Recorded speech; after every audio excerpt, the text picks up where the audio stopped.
ఓం మహాగణాధిపతయే నమః. ఓం గురుభ్యో నమః. ఓం శ్రీమాత్రే నమః. పరమేశ్వర స్వరూపమైనటువంటి జ్యోతిష, వాస్తు మరియు ఇతర అనేకమైనటువంటి శాస్త్రములను మనకు అందించినటువంటి మహర్షులకి నమస్కారం. హయగ్రీవ హయగ్రీవ హయగ్రీవేతి యో వదేత్ తస్య నిస్సరతే వాణీ జహ్నుకన్యా ప్రవాహవత్. అరుణాం కరుణాతరంగితాక్షీం ధృతపాశాంకుశపుష్పబాణచాపాం అనిమాదిభిరావృతాం మయూకైః అహమిత్యేవ విభావయే భవానీం. శ్రీమాత్రే నమః. ప్రేక్షకులకి లలితాంబిక అమ్మవారి యొక్క అనుగ్రహం పరిపూర్ణంగా కలగాలని మనస్ఫూర్తి కోరుకుంటూ మనం ఈరోజు చెప్పుకోబోయేటువంటి టాపిక్ వార ఫలితాల్లో 5వ తేదీ నుంచి 11వ తేదీ వరకు ఎలా ఉండబోతుంది, ఏ విషయాల పట్ల జాగ్రత్త వహించాలి, మరియు ఏ దేవతారాధన చేసుకోవాలి. అయితే ఈ విషయాలు చెప్తుంది నేనైనప్పటికీ కూడా చెప్పేసిన సాక్షాత్ లలిత అమ్మవారిగా భావిస్తూ అసలు గ్రహాలు ఎలా ఉన్నాయో చూసుకుందాం. వృషభంలో వక్రించిన గురువు, కర్కాటకంలో వక్రించిన కుజుడు, కేతు కన్యారాశిలోని, ధనస్సుల రవిబుధులు, శుక్రుడు, చంద్రుడు, శని కలిసి ఉన్నారు. చంద్రుడు కూడా ఇక్కడ ఉన్నాడు. ఈ యొక్క చంద్రుడు ఈ వారం రోజుల పాటు మనకి గురువు వరకు చేరుకోవడం జరుగుతుంది. కుంభ, మీన, మేష, వృషభ రాశుల్లో. అదేవిధంగా మీనరాశిలో రాహు. ఇది గ్రహస్థితి. మీనలగ్నము, మీనరాశి. మీనం వారికి కనుక చూసుకున్నట్లయితే రాశిలో రాహు యొక్క సంచారం జరుగుతుంది. ఇది కొంచెం సహజంగానే మీకు ఏలినాడు శని కూడా నడుస్తుంది కాబట్టి 12వ స్థానంలో ఉన్నాడు శని ప్రజెంట్. కొంచెం ఇన్వెస్ట్మెంట్స్ విషయంలో చూసుకొని ఇన్వెస్ట్మెంట్ చేయండి. కొంచెం ఆలోచనలు రకరకాలుగా తిరుగుతూ ఉంటాయి. ధన సంబంధించినటువంటి స్థానంలో అంటే ధనాధిపతి 5వ స్థానంలోకి వెళ్ళి వక్రించాడు కాబట్టి ప్రధానంగా ఇక్కడ మీరు ఏదైనా సరే ప్రాపర్టీ రిలేటెడ్గా ప్రాపర్టీ మీడియేటింగ్ చేస్తూ ఉంటారు. అటువంటి వాటి మూలంగా చేసేటువంటి ధన ప్రయత్నం ఖచ్చితంగా ఫలిస్తుంది. కాకపోతే ఇక్కడ కాస్త 5వ తేదీ ఎక్కువ ఖర్చులు చూపిస్తున్నాయి.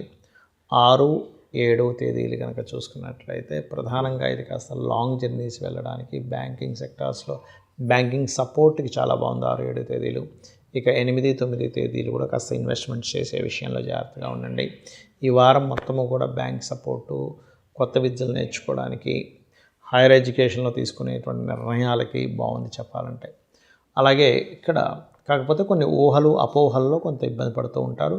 లగ్నంలో రాహు, సప్తమంలో కేతు ఉన్నందుకు పార్ట్నర్షిప్స్ని తీసుకునే విషయంలో కానివ్వండి, వివాహ జీవితము లేదా వివాహ నిర్ణయాలు తీసుకునేటువంటి అంశాల్లో కానివ్వండి చాలా జాగ్రత్తగా ఉండండి. అందులో ప్రధానంగా ఎప్పుడైతే చంద్రుడు లగ్నంలో సంచరిస్తుంటాడో, మీనంలో సంచరిస్తుంటాడో 6, 7 తేదీ మాత్రం తొందరపాటు పడి నిర్ణయాలు మాత్రం అస్సలు తీసుకోండి. అప్పుడు తీసుకునే నిర్ణయాలన్నీ కూడా ఏదో ఊహించుకొని ఏదో జరుగుతుందని భయంతోనో ఆశతోనో తీసుకునే నిర్ణయాలు అవుతాయి ఆ సమయంలో. కాబట్టి ఆ particular 6th and 7th dates చాలా జాగ్రత్తగా ఉండండి. నిర్ణయాల విషయంలోని, సంతానాన్ని పొందే విషయంలోని, రాజకీయ సంబంధించిన అంశాల్లోని ముఖ్యంగా జాగ్రత్తగా ఉండాలి.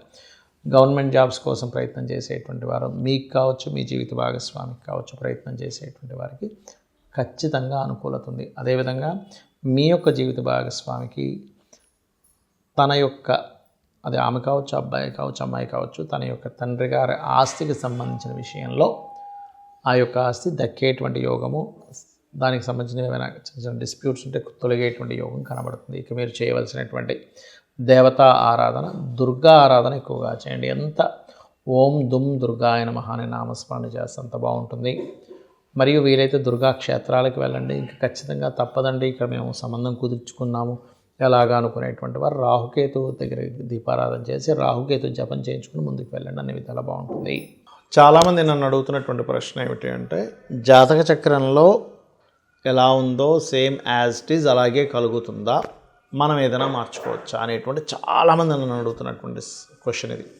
ఒకటే చెప్తాను, మనకి పురాణాలు లేనట్లయితే అనేకమైనటువంటి గ్రంథాల్లో తీసుకుంటే అంతదాకెందుకు దేవి భాగవతమే ఉంది. అందులో వాళ్ళకి రాజ్యము అన్నీ పోతాయి కదా. రాజ్యం అన్నీ పోయినప్పుడు వాళ్ళు అడవుల పాలై తల్లి కొడుకు ఇద్దరు కూడా అక్కడ అమ్మవారి బీజాన్ని, ఐం బీజాన్ని చేస్తూ ఉంటాడు.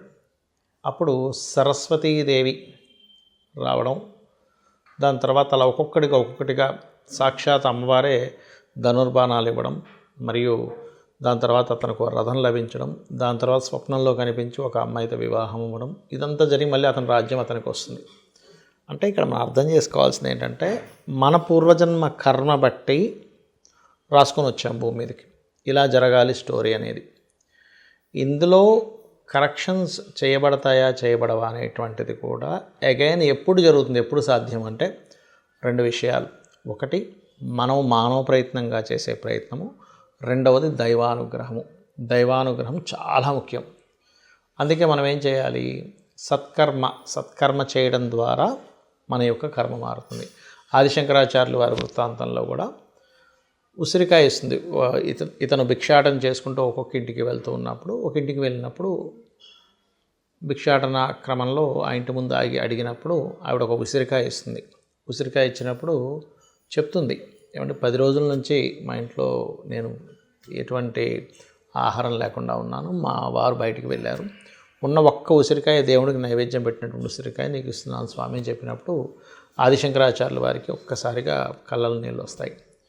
వచ్చి లక్ష్మీదేవిని ప్రార్థించినప్పుడు ఆ యొక్క లక్ష్మీదేవి ప్రత్యక్షమై మొట్టమొదటిగా చెప్పిన మాట ఏమిటంటే, శంకర నువ్వు నన్ను ప్రసన్నం చేసుకున్నావు, ఏం కావాలి అని అడిగినప్పుడు, ఇక్కడ ఈ దారిద్ర్యాలు ఉందమ్మా నువ్వు అనుగ్రహించు అన్నప్పుడు, కరెక్టే నేను అనుగ్రహించాలంటే పుణ్యం ఉండాలి, కానీ ఇవిడికి పుణ్యం లేదు కదా అంటుంది.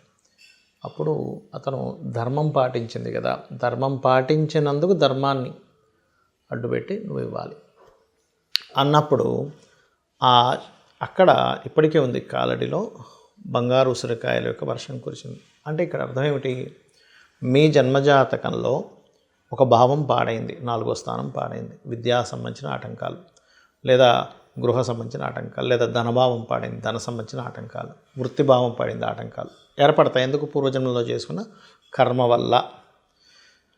కానీ అది ఎవరు, చాలామంది నన్ను అడుగుతున్నటువంటి ప్రశ్న ఏమిటి అంటే, జాతక చక్రంలో ఎలా ఉందో సేమ్ యాజ్ ఇట్ ఈజ్ అలాగే కలుగుతుందా, మనం ఏదైనా మార్చుకోవచ్చా అనేటువంటి చాలామంది నన్ను అడుగుతున్నటువంటి క్వశ్చన్ ఇది.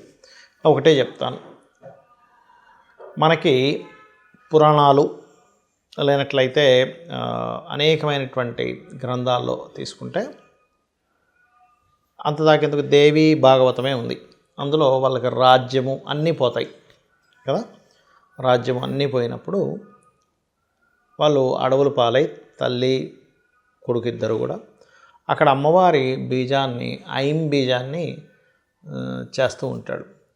అప్పుడు సరస్వతీదేవి రావడం, దాని తర్వాత అలా ఒక్కొక్కటిగా సాక్షాత్ అమ్మవారే ధనుర్బాణాలు ఇవ్వడం, మరియు దాని తర్వాత అతనికి ఒక రథం లభించడం, దాని తర్వాత స్వప్నంలో కనిపించి ఒక అమ్మాయితో వివాహం అవ్వడం, ఇదంతా జరిగి మళ్ళీ అతని రాజ్యం అతనికి వస్తుంది. అంటే ఇక్కడ మనం అర్థం చేసుకోవాల్సింది ఏంటంటే, మన పూర్వజన్మ కర్మ బట్టి రాసుకొని వచ్చాం భూమి మీదకి, ఇలా జరగాలి స్టోరీ అనేది. ఇందులో కరెక్షన్స్ చేయబడవా అనేటువంటిది కూడా అగైన్ ఎప్పుడు జరుగుతుంది, ఎప్పుడు సాధ్యం అంటే 2 విషయాలు. ఒకటి మనం మానవ ప్రయత్నంగా చేసే ప్రయత్నము, రెండవది దైవానుగ్రహము. దైవానుగ్రహం చాలా ముఖ్యం. అందుకే మనం ఏం చేయాలి, సత్కర్మ చేయడం ద్వారా మన యొక్క కర్మ మారుతుంది. ఆదిశంకరాచార్యులు వారి వృత్తాంతంలో కూడా ఉసిరికాయ ఇస్తుంది. ఇతను భిక్షాటన చేసుకుంటూ ఒక్కొక్క ఇంటికి వెళ్తూ ఉన్నప్పుడు, ఒక ఇంటికి వెళ్ళినప్పుడు భిక్షాటన క్రమంలో ఆ ఇంటి ముందు అడిగినప్పుడు ఆవిడ ఒక ఉసిరికాయ ఇస్తుంది. ఉసిరికాయ ఇచ్చినప్పుడు చెప్తుంది, ఏమంటే 10 రోజుల నుంచి మా ఇంట్లో నేను ఎటువంటి ఆహారం లేకుండా ఉన్నాను, మా వారు బయటికి వెళ్ళారు, ఉన్న ఒక్క ఉసిరికాయ దేవుడికి నైవేద్యం పెట్టినటువంటి ఉసిరికాయ నీకు ఇస్తున్నాను స్వామి అని చెప్పినప్పుడు ఆదిశంకరాచార్యుల వారికి ఒక్కసారిగా కళ్ళలో నీళ్ళు వస్తాయి. వచ్చి లక్ష్మీదేవిని ప్రార్థించినప్పుడు ఆ యొక్క లక్ష్మీదేవి ప్రత్యక్షమై మొట్టమొదటిగా చెప్పిన మాట ఏమిటంటే, శంకర నువ్వు నన్ను ప్రసన్నం చేసుకున్నావు, ఏం కావాలి అని అడిగినప్పుడు, ఇక్కడ ఈ దారిద్ర్యాలు ఉందమ్మా నువ్వు అనుగ్రహించు అన్నప్పుడు, కరెక్టే నేను అనుగ్రహించాలంటే పుణ్యం ఉండాలి, కానీ ఇవిడికి పుణ్యం లేదు కదా అంటుంది.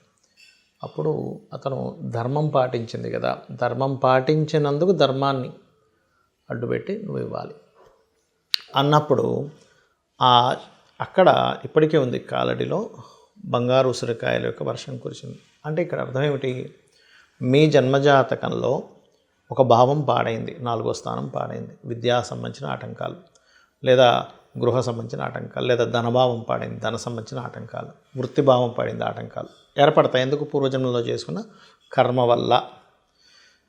కానీ అది ఎవరు అక్కడ ఏ కర్మ చేయడం వల్ల ఆ యొక్క ఇబ్బంది పడుతున్నామో తెలుసుకోవాలి. దానికి సంబంధించినటువంటి మంత్రము, లేకపోతే ఒక దానము, లేనట్లయితే కూర్చొని పెద్దగా ఏమి మనం లక్షలు వేలు ఖర్చు పెట్టాల్సిన అవసరం ఉండదు. గుర్తుపెట్టుకోండి, రెమెడీ అంటే చాలా సింపుల్గా, ఓకే నాకు పలానా గ్రహం వల్ల ఇబ్బంది అవుతుంది, ఆ గ్రహం దగ్గరికి వెళ్ళి దీపం పెట్టడం, చక్కగా ఆ గ్రహానికి సంబంధించిన అధిష్టాన దేవత ఎవరో తెలుసుకొని ఆరాధన చేయడం, లేదా ఆ గ్రహ సంబంధించిన మంత్రం చదువుకోవడం, మన ప్రయత్నం మనం చేయడం చేసినట్లయితే 100% మీకు మారే యోగం ఉంటుంది. అయితే ఇందులో కూడా మారాలని ప్రయత్నం చేయాలని కూడా జాతక చక్రంలో ఉంటుంది. మారే ప్రయత్నం చేయని జాతకాలు కొన్ని ఉంటాయి. వాళ్ళు అలాగే బ్రతుకుతూ ఉంటారు. నేను విన్నవ్వకూడదు, నేనేం చేయాలి, నేను ఎట్లా ఆలోచించాలి అనేటువంటి ఆలోచన కలిగిన వాళ్ళకే దైవానుగ్రహం కూడా ఉంటుంది. అందుకే గాయత్రి మంత్రం రోజు పొద్దున్నే ప్రచోదయాత్ అని చెప్పి చదువుతూ ఉంటాం. ఎందుకు? నా యొక్క బుద్ధి వికసించుగాక అనేటువంటిది. కాబట్టి చక్రంలో ఎప్పుడు కూడా ఏ గ్రహం పాడైందో దానికి సంబంధించిన రెమెడీ చేసుకోవడం ద్వారా మీరు బయటపడవచ్చు. అందులో ఎటువంటి సందేహం లేదు. అది కూడా చిన్న మంత్రం చేత. అందరికీ కూడా ఇవాళ రేపు ఫైనాన్షియల్ ప్రాబ్లమ్సే ఉన్నాయి కాబట్టి, ఒకటి అప్పులు ఉన్నటువంటి వారు ఓం అపర్ణాయే నమః అనే మంత్రము, ఫైనాన్షియల్ ప్రాబ్లమ్స్ ఉండేటువంటి వారు ఓం సంపత్కరీ సమారూఢ సింధుర వ్రజ సేవితాయేన అనేటువంటి మంత్రాన్ని చేయండి. అన్ని విధాలా బాగుంటుంది. శ్రీమాత్రే నమః.